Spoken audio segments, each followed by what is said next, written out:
like when they have people like whenever you see someone like talking with a bunch of books behind them, like they put books behind them to make them look smart or something. Just because they have books around doesn't mean they're reading that stuff. Like my house is full of Batman shit. I don't know the first thing about crime fighting, so it's like the same kind of thing. It's like, it doesn't mean they read all them shits, but whatever. I have a hard time talking to people just like regular, well, especially people from like a long time ago, like friends and family I've known years ago, just because it's like where some of us are now with the lens we have. It's like you're trying to communicate with someone through like 12 feet of like reinforced glass. It's like being at the aquarium, you know, like, and you're trying to communicate with them over the other side. It's like you can see each other, you know, when you're both talking, but it's just impossible to kind of get on the same wavelength because they're just coming from such a, it's another world. I mean, they're coming from a different world. Being inside the Matrix, however you want to say it, whatever, you know, the old world, the blue-pilled world, the world where you thought you understood how things worked. You know, doctors make you well, you go to school to get a degree, you get a better job, you know, public government works this way, health and all the things. Public government and health. Hi, I'm from public government and health. I'm here to do an audit. But just all the different things, like the way they told you they work. None of it works that way, right? I mean, you know, if you're on this side of the fence, and that everything is a show. It's all a performance. It's all theater. It's just a movie that runs 24/7, 365. And with you, right, as the main audience member, it's all about distracting you from having a moment to yourself, like a moment of quiet reflection, or to be able to think about things. You can't think about things because you got to keep on that hamster wheel. You got to keep, you know, cranking out the gold for Mr. Gold. But it's only going to get worse, right? Like, I mean, and that's fine because that's how it will be for us. But you'll only become more distant, I think, over time with people, and it'll be really hard to communicate. You know, just having like small talk with people, I can keep it to like weather, events that happen locally, and there's a lot of people I like to have small talk, a conversation with, but it's not very long if the conversation gets a little bit deeper that I can't help myself, you know. And you never want to reveal your power level. We all know that. And you don't have to reveal your... And the meaning behind reveal your power level, if anyone doesn't know, it just means letting... It's a Chan thing. Letting people know that you know some other stuff. Or that, you know, you're probably a conspiracy theorist. So you don't want to reveal that to people because they repel from that. Because they're still part of the system, they're still part of the Matrix, and they will defend the Matrix to the very end. Even going against their best interest to do so. It's fucking weird. They get angry, all kinds of shit. It's really weird. But a lot of people you have to kind of just forget about. See, everybody's crossing on this off-light, but I'm not taking the chance because I'll be the one. I'll be the one where the cops fall out of the sky and give me a ticket. It's happened too many times to me, you know. But yeah, you have to let go of people, and it's tough, you know, because it's like they're in a different world. They're in a completely different world.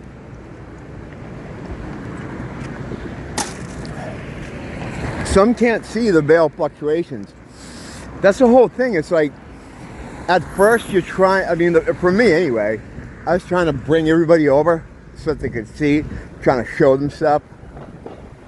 And then there's that Voltaire quote, some will see when shown, and some will not see. And that's more true than I think anyone's ever imagined, because the ones that won't see aren't going to see just because they're stubborn. It's that they can't see. That would probably be a more apt saying there.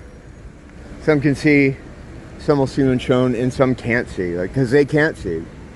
They're not capable of it because they're different kind of people from you. Hold on a second.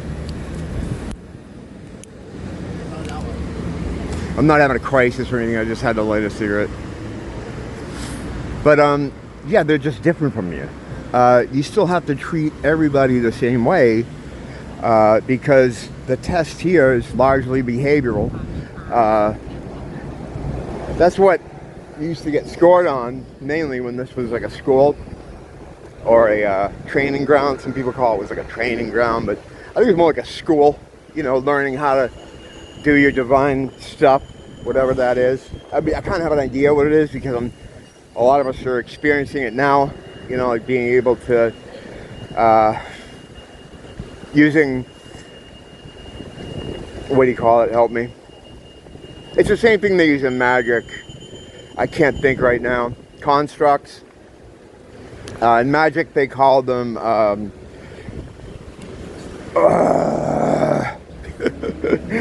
what do they call them in magic? Thought forms. Thank you. Thank you. I have the fucking mind disease. I have the memory disease, I swear. I don't think it's Alzheimer's. I think it's something more insidious and quicker.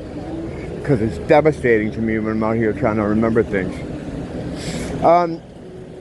Yeah, thought forms, where you imagine something in the ether that will have an effect on the 3D here. And it's the thoughts, right? Because when you're thinking of them or trying to create them in the ether, you're originating from the fifth dimension, your home dimension. That's where the biggest part of you is. Like, you're just kind of broadcasting here. These bodies work like antennas, and they're picking up your signal from where we originate from, right? So the main part, the largest part of you is out there.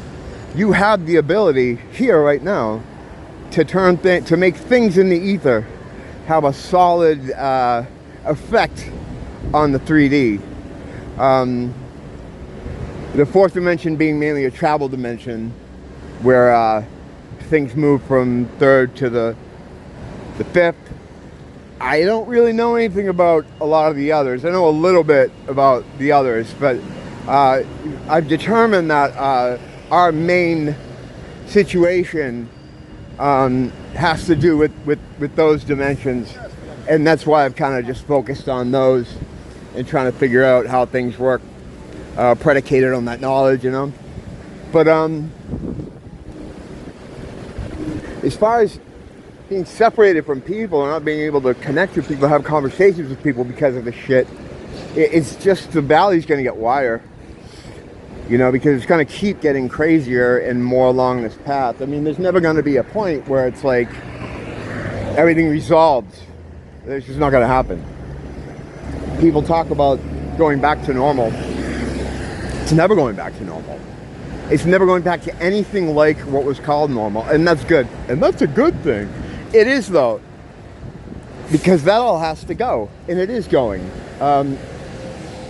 But there'll never be a time when you're just like, you know, I don't know, hanging out with your friends or your family, and like, hey, remember when you were saying that we're in an invisible prison and we power it ourselves with our energy that is then transmuted by some evil force, possibly archons as well, to then take that energy and use it to strengthen the cage. So in essence, we're powering our own prison.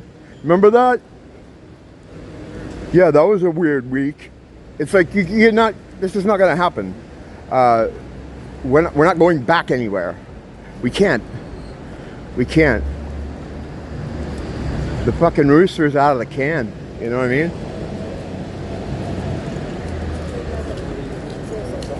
The octopus was out of the box.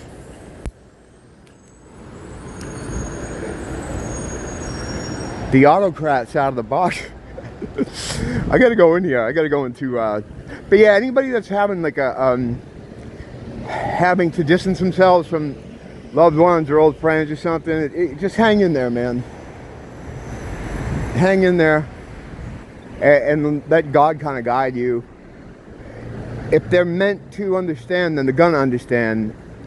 You can't force it, and there's nothing you can do about it. I just lit this cigarette, so I guess we're gonna chat for a few more minutes. But yeah, some people I don't even contact anymore.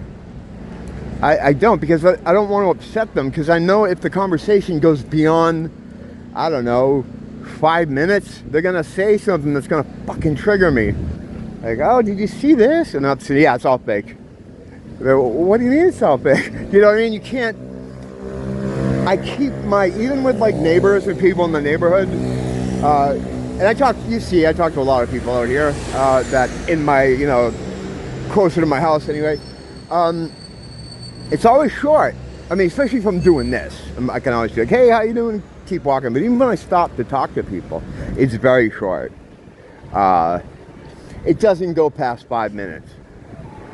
I would even say like the 3-minute mark is when like I start getting triggered. like trying not to say things, you know? Beyond the weather, but even like local stuff that goes on, or here, it's like, it's the same fucking thing. You know, like local politics, anywhere you live, the stuff they have control over is very minor stuff. What to name a rest stop. You know, if this restaurant gets to put an addition on. Shit like that. So that's real, I guess, in that sense. Not everything is fake. Everything on the screen is fake. Everything you presented is fake. But the people around you are real. The way you feel about the people in your family is real. Things you care about, that's all real. That's all real stuff. Those are real attachments. Anything on the thing you're watching now there's nothing real about this at all. It's meant to give you a perception of the way the world is, or the way they want the world is. The way they want the world is, the way they want the world to be. So when you go out there in it, you got all this shit in your head. And since you can create the reality through your thoughts, you build this world they want. Like, I've seen them do that with the coup thing that happened a couple of years ago. They were talking about how all these deaths were everywhere, and people were dropping dead everywhere. And then I'd go over to Kalakaua, and there'd be people out there partying, just like walking around, big groups of tourists. That's when I started doing this, actually, because I started filming the people out there, just as like a joke. Like, look, this is the pandemic. We have bodies burning with kerosene over here, behind Jimmy Choo shoes, you know. And there's just people like going to vendors and food people, and you know, buskers out there. What they were telling you, and that's not everywhere. Obviously, I'm in a tourist area. But what they're telling you is completely different from what's happening out here. If what they were telling us was real and correct, right, there wouldn't be any tourists out there. They would shut the fucking island down. But they can't shut the island down. So what they do is they tell you all this stuff's happening.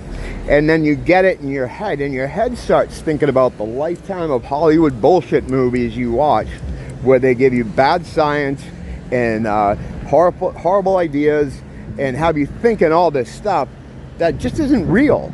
But your mind goes back to it because it's been ingrained in there. I've talked about before how things you watch in a movie, your brain does not differentiate from what you see in a film to what you see in real life. So if you watch a guy get gunned down in the film, your brain records that in memory, because you have a cache, kind of like the way this works. It keeps things, newer files in your brain, some for longer, some get weeded out by importance, but at any rate, it remembers the shooting. It remembers the guy getting gunned down. What it doesn't remember is the TV screen around the shooting. It doesn't remember the movie theater around the event. It just saves the guy getting shot. So in essence, you just watch someone get murdered. Now what that does is it puts you in a version of fight or flight where it raises your, what levels? I forget, some chemical. This is it, this is the brain disease. It raises this thing in your body that puts you in a pseudo fight or flight state, and it takes up to 3 days to have it come back to normal levels. I'll put links to this shit so you can read about it. It's pretty interesting. But so when you're seeing all this stuff, all this mass death, and you know, every show's got some kind of violence, and you're recording all that. So as far as your brain is concerned, you're living in a war zone. And I think that helps to create this kind of low-level anxiety that you see among people, you know, walking around in your town or your city. So basically, you know, shit's fucked, bros, but it's got to be all right. You just have to kind of, it's just really one thing at a time, one day at a time, and just try to navigate your way around and try to hear the messages from Source, from God. You know, they're coming to you. It comes in a lot of different ways. It's not always like words or something. It can come in signs. It can come in premonitions. But you know when it's there. You can feel it, you know. It's a very hard thing to articulate, but a lot of the real great things are, you know. Don't blame the teacher, blame the school.